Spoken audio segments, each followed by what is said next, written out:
Tim Miles, one of our favorite coaches to chat with here in the Mountain West against San Jose State. 9-23 last year, but I know that the roster has been retooled and coaches. You don't have to rub it in, man. Sorry, man. So you were. I didn't know you were already sitting down here. Sorry about that. We got Coach Tim Miles. How you doing, Tim? I'm well. How are you? Thanks for having me on. Doing good. Appreciate it. I know you joked with me when I had you on over the summer that you were still trying to remember all the guys' names on your roster. So many newcomers trying to kind of get back on track this year. How's it all kind of meshing together so far? I think the story I tell is I was walking through campus in August and I saw this guy and he had SGSU basketball shirt on. I'm like, who is that? I didn't even recognize one of our own guys. I'm like, God, I thought he was taller. But no, it's interesting. 9 new players, 12 out of 16 roster spots have changed over. So, it kind of goes back to my small college days when I was an NEI coach and you had all this massive turnover and you had small scholarships. It changes in a hurry. So I think we're well prepared, but the transfer portal swings both ways. Guys walk out and then guys walk back in. What's the biggest challenge with so many newcomers? I think one is, you get what you attract. I think we've got a lot of good guys. It's building trust. Like, as you start to get competitive in practice and you start to do things, you can see immediately, like, the guys don't know each other that well. They don't know if they can trust. Is that guy going to be in his help spot? Do I think this guy can do that? And as you look at that, I think that's the hardest thing, is to continually put guys in positions where they're forced to have to make plays and depend on their teammates over and over, because you don't want to start learning that when you start playing games in November. It'll be too late. Who are a couple of guys that have really impressed you in the last month of practice and that you're excited about? Yeah, so we have 2 guys here, Joshua DJ and Will McClendon, I think are going to be good for us. Rob Viola is going to be a double-double guy in the Mountain West. He had a foot injury last year. He was with us 2 years ago. 2 years ago, we were 4th in the country in rebounding. Had a good front line, really solid and athletic up front. And I think we're closer to that again. And I like that you have to be physical in this league. San Diego State sets the tone. There's no doubt. Boise is right there with them. When you look at the physicality of like Stanley and Degenhart and those guys, right, you've got to have guys that can compete with those dudes every night. And I think we've done a better job of addressing that. Obviously, being a outlet that covers Boise State, what can you tell us about Sada and Ganga? Yeah, he's doing good. He's learning. I think he had all the physical tools, but I don't think he was maybe equipped for a system and things like that when you get to a place like Boise, when you get to Seton Hall. And I think he's had some experiences now and he wants to learn and he wants to put all that skill and all that talent into the right places. You guys got a good one in Alvaro Cardenas. You're going to love him. Leader, hell of a point guard, really great kid.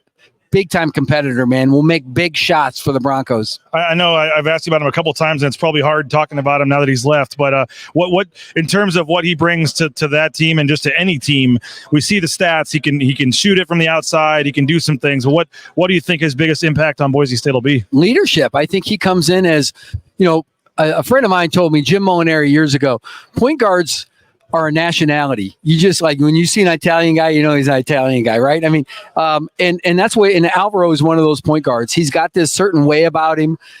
He's a leader. People follow him. He's about the right things.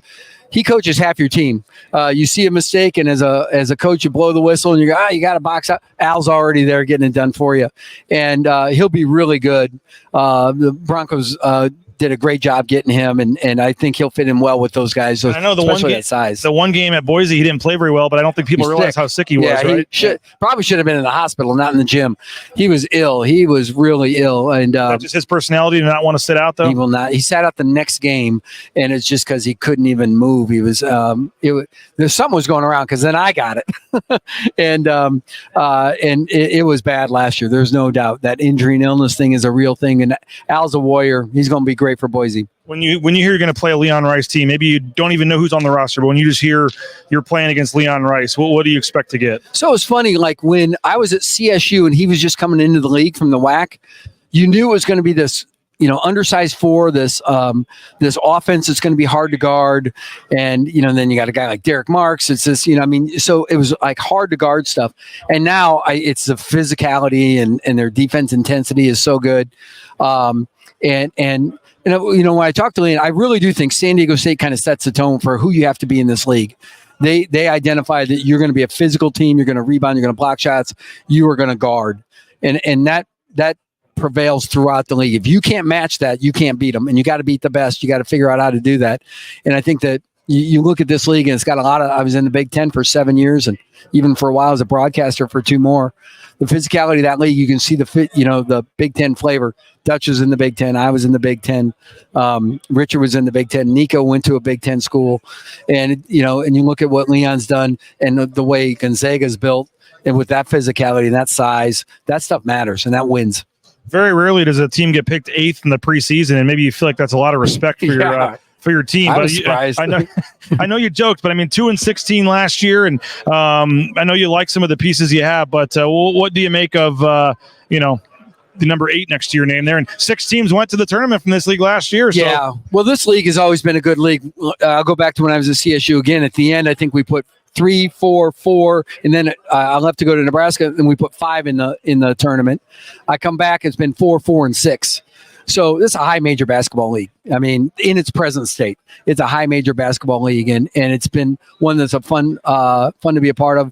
Where the old Spartans fit in, we're just trying to do our best. We want to outperform expectations every time, and I like this group. If we can actually throw it to each other instead of the other team when we have it on offense, and take good shots, I think we'll be okay. Never an off night in this league, though, and some of the road venues you have to go to also. I mean, just for fans out there, I guess, what is it like having to navigate a conference schedule in this league? Well, one of the things, like for us, that I knew about, but is the altitude factor. We're at really no altitude. Your depth has to be better. You have to develop that because you go to 7,000 feet at Air Force in Wyoming.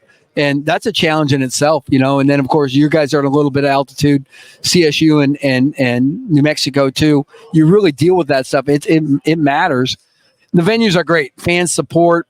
You come to Boise, you're going to be in a full gym. You go to Utah State, you're going to be in a full gym. It's really fun to be in those venues, but it's hard to win on the road. You mentioned the transfer portal kind of working both ways. How I've asked a couple coaches this, but is there any way to change it? I mean, how do you keep it from schools like San Jose State and some of these Mountain West schools kind of just becoming feeder programs for some of these power programs? I think I need to quadruple my NIL budget. One way to start, yeah. Yeah, I think some of it is truly that if you can make it valuable for these guys to be there, and I don't think they would move, but when there's a big, every one of my guys that left last year got a substantially much greater 4x, 5x thing that I could ever offer them. And so hard to blame a young guy for that. I mean, is it as simple as getting more money? Is there anything with the rules too? Because I mean, it's not necessarily NIL as it's I think it was Brian, who was it? Alford had said it's play for play. I mean, it's not what it was intended to be. I mean, what do you see in terms of the way this is all going? Has there got to be some line in the sand at some point? Or? Yeah, I don't know if they can get there. I really don't know if they can get there. I think that it's almost like once it's out of the box, it's gone. I would like to see that we have salary caps, and as coaches, we can provide shares to our players, and we can divvy them up any way we want to. That way, now you bring back the art of how to build a program again. Maybe maybe you are building a team and you want just 3-point shooting, and that's what you're going to pay for. And so you have a salary cap, and you say, I'm going to pay these guys. You're going to be the best 3-point shooting team in the country. I might do it on defense and rebounding and steals and hustle plays, and as a coach you can decide how you're going to fare that out, and the players get to earn it. They get to earn those shares by performing well and doing just like you would if you were selling pharmaceuticals or something else. And now it brings back a whole new level. They still get paid, but they earn it in a different way, and it's whatever that coach wants it to be. I think there's some creative things we could really do that would be exciting, and it would make it. Right now, the art of putting a team together is not the same as what it used to be, and that's a little, for an older guy, you kind of, miss that, Well, you're doing the same thing every summer, basically starting from scratch, right? Yeah, just a matter. It's like, coach, how much am I going to play? How much am I going to get for NIL? And when do we start?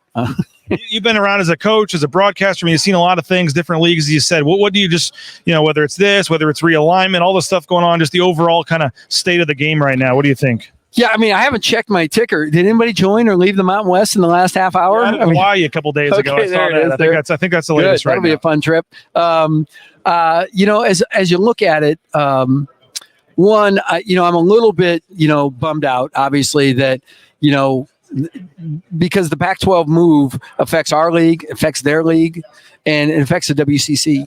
And I really would like just to see all the strongest people together. I don't think that's the case right now, and it's our job as the rest of us to build our programs to make them fit in.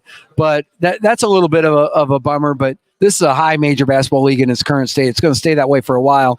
And realignment. I don't like when you've got things like UCLA and USC playing Penn State and Maryland and Rutgers. It doesn't make much sense to me. Same thing with Cal and Stanford playing in the ACC. Those things I can see in the West stays in the West. I like that. Yeah. I wish we'd have that regionality, and I think the fans would love it. And I think they're going to miss some of that. It is fun to see new teams come in. It is fun. It was great to see Oregon, Ohio State last week. Yeah. In a game. There are some new things that are fun, but I don't know.